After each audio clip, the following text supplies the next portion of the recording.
Let me show you how to create typography texture effect in Photoshop. Create new document. From File select Place Embedded to add background image. Image link is provided in description. Press Shift to stretch image.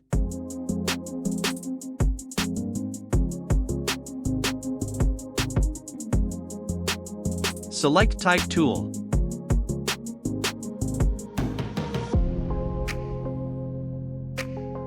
Follow above settings.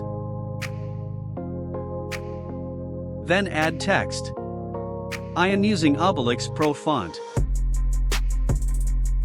Place it accordingly.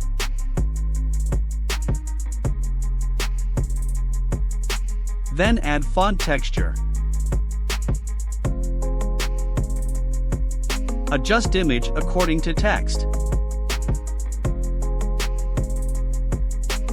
Create clipping mask. Select text layer and add drop shadow.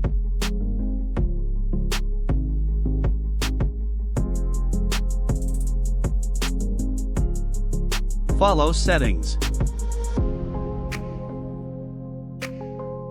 And boom, we are done. If you guys like my content, subscribe to my channel.